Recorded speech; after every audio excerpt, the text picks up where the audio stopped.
တင်းကောင်းကဘာကတင်းအတွေ့ဖြစ်တဲ့အတွက်တင်းကောင်းကဘာကနဲ့ရှေးဦးစွာအားလုံးကိုမင်္ဂလာပါလို့နှုတ်ခွန်းဆက်တာအပ်ပါတယ်နေ့စဉ်နဲ့အမျှ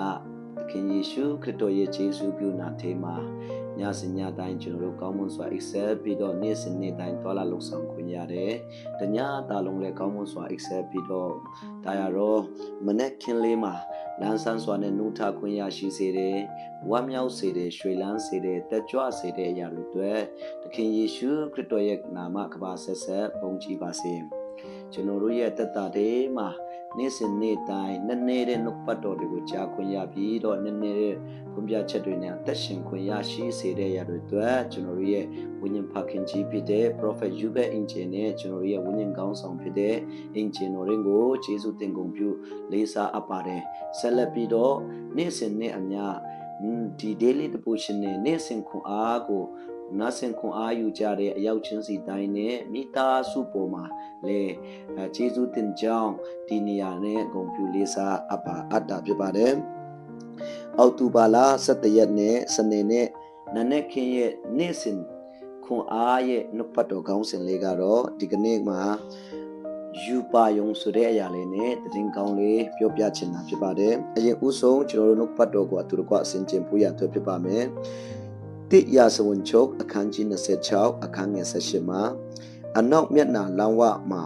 4ယောက်တိုင်းတော်ပြင်မှာ2ယောက်ဆောင်ရကြ၏တဲ့နောက်တစ်ခါတော့ဖတ်ချင်ပါတယ်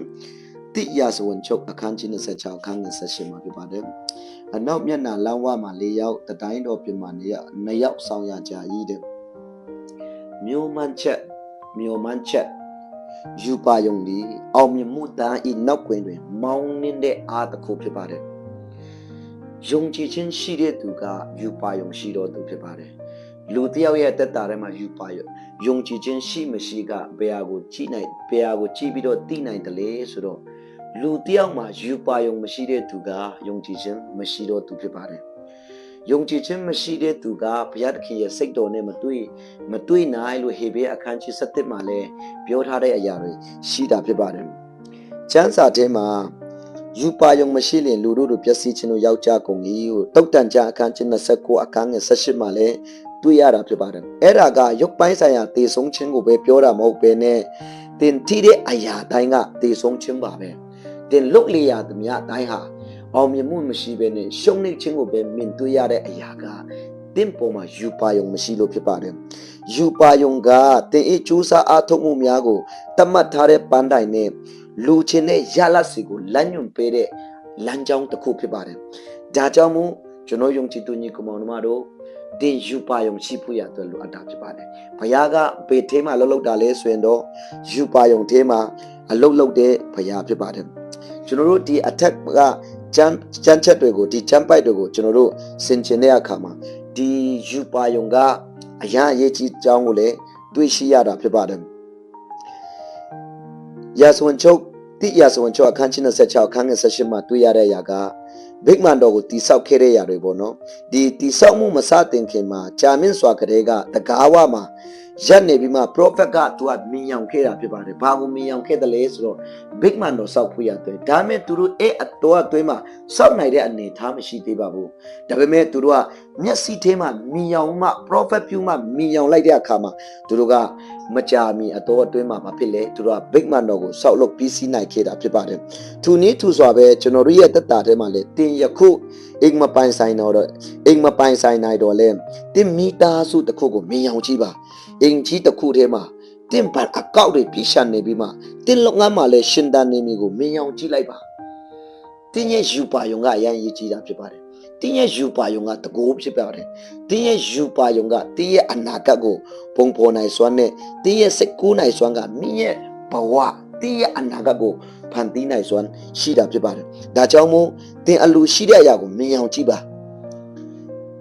အရာကိုလှုပ်ဆောင်ပါတင်ယူပါယုံကမကြခင်မှာအတိအပွင့်များကိုတင်ခံစားရမှာဖြစ်ပါတယ်အဲ့တော့ယုံကြည်သူသားသမီးတယောက်ရဲ့တက်တာထဲမှာယူပါယုံကအရာအရေးကြီးပါတယ်လူတယောက်ရဲ့တက်တာထဲမှာယူပါယုံမရှိတဲ့သူကရှုံးနေတော့သူဖြစ်ပါတယ်ယူပါယုံရှိမှလှုပ်ဆောင်တော့သူတာလင်အောင်မြင်တဲ့ဘန်းတိုင်ကိုရောက်ရှိနိုင်တဲ့လမ်းကြောင်းတစ်ခုဖြစ်တာဖြစ်ပါတယ်အဲ့တော့ ဒီကနေ့ရဲ့ prophet ပြုချက်ရဲ့ကြီးညာချက်ကတော့ငါရဲ့ခွက်ဖလားပြရှာနေတယ်နူးနေပြားရဲ့နေရှင်တမီမှာကျွန်တော်ဘယ်တော့မှပြက်ခွေတော့သူမဟုတ်ဘူးဘုရားခင်ဒီကျွန်တော်နဲ့အတူရှိတော်မူ၏ကျွန်တော်ဒီမကောင်းမှုတွေကျွန်တော်ဒီဘယ်တော့မှမရှိပါကျွန်တော်ဘယ်တော့မှဆင်းရဲချိုးတဲ့ခြင်းတွေမရှိပါကျွန်တော်ဒီအောင်မြင်တော်သူဖြစ်ပါတယ် praise the lord praise the lord နောက်ထပ်လေ့လာမှုကျမ်းပိုက်ကတော့တုတ်တန်ကြအခန်းကြီး29အခန်းငယ်18မှာခုနကျွန်တော်ပြောတဲ့အရာ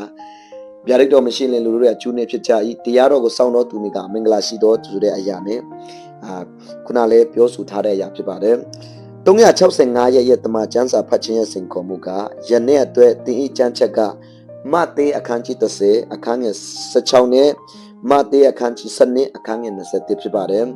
အဲ့တော့အောက်တိုဘာလ17ရက်စနေနေ့နေ့စဉ်ခွန်အားရဲ့နှုတ်ပတ်တော်ကောင်းစဉ်ကယူပါယုံဆိုတဲ့အရာနဲ့ရောက်ချင်းစီတိုင်းပေါ်ခွန်အားပေးတိုက်တွန်းပေးချင်တာဖြစ်ပါတယ်နာစင်ခွန်အားယူကြတဲ့ရောက်ချင်းစီတိုင်းပေါ်မှာဝိညာဉ်ဖခင်ကြီး prophet ယူဘဲအင်ဂျီပေါ်မှာရှိတဲ့ဂျေစုပြုနာကယေရှုနာမနဲ့အလုံးလုံးရှားပါစေအရောက်ချင်းစီတိုင်းပေါ်မှာလှုပ်ရှားပါစေဒီအတန်ကြားတဲ့ပေါ်မှာဒီအတန်ကြားတာနဲ့ဖွင့်လိုက်တာနဲ့မိသားစု